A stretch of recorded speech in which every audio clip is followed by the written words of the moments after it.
Selamat pagi Bapak Ibu sekalian, izinkan saya Yayu Sulistianingsih mewakili rekan-rekan Ibu Neneng Tia Rustiawati, Bapak Ramlan Sugianto dan Ibu Farida Yuliati. Pagi ini izinkan kami untuk mempresentasikan materi seminar dengan judul Perspektif Future Ethics Net Zero Carbon dalam Membangun Indonesia yang Lebih Baik. Pendahuluan. Latar belakang dengan perubahan iklim dan peningkatan emisi karbon telah menjadi tantangan global yang mempengaruhi keberlanjutan kehidupan di bumi. Kemudian memperhatikan nilai-nilai etika dan moral dalam setiap kebijakan.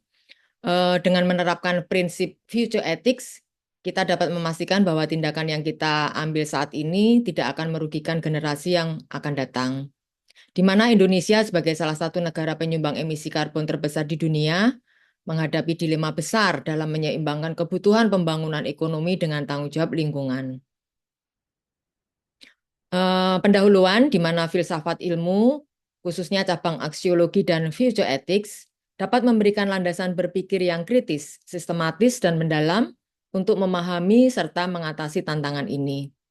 Di mana aksiologi yang berfokus pada nilai-nilai moral dan kegunaan ilmu pengetahuan, kemudian future ethics menyoroti pentingnya tanggung jawab manusia terhadap masa depan kehidupan.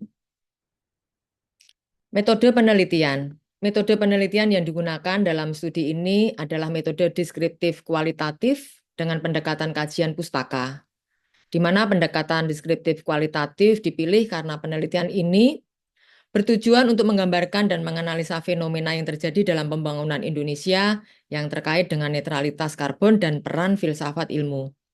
Metode kajian pustaka digunakan untuk mengumpulkan data dan informasi yang relevan dari berbagai literatur yang ada. Hasil dan pembahasan. Posisi Indonesia dalam konteks pembangunan netral karbon, Indonesia menghadapi berbagai tantangan yang besar sehingga memerlukan pendekatan multidimensi. Kemudian Indonesia juga menempati urutan kedua di dunia dengan jumlah emisi karbon dari alih fungsi lahan mencapai 930 juta ton CO2. Di mana menurut laporan BPS dalam neraca arus energi dan neraca emisi gas rumah kaca Indonesia tahun 2018-2022 volume 4, bahwa sektor penyumbang emisi karbon terbesar yaitu dari sektor pengadaan listrik, diikuti oleh industri dan pengolahan, transportasi dan pertambangan maupun penggalian. Hasil dan pembahasan analisis kebijakan emisi karbon dalam netral karbon Indonesia. Satu, yaitu menghadirkan perspektif masa depan. Kemudian dua, integrasi aksiologi dalam kebijakan seperti Perpres nomor 98 tahun 2021 tentang perdagangan karbon, menunjukkan hasil yang positif. Kemudian ketiga, pengelolaan pengetahuan dan sistem data berdasarkan kajian data emisi, ditemukan bahwa terdapat kelemahan dalam pengelolaan data yang saling tumpang tindih antara berbagai sektor. Hasil dan pembahasan untuk konsep filsafat ilmu dalam pemecahan masalah, di mana future ethics dalam kebijakan netral karbon menekankan tanggung jawab terhadap generasi mendatang dalam kebijakan jangka panjang.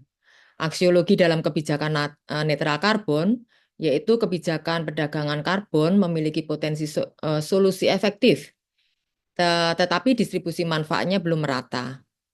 Kemudian pengelolaan dan pengetahuan dan data, kelemahan koordinasi antar sektor menghambat pengambilan keputusan kebijakan netral karbon.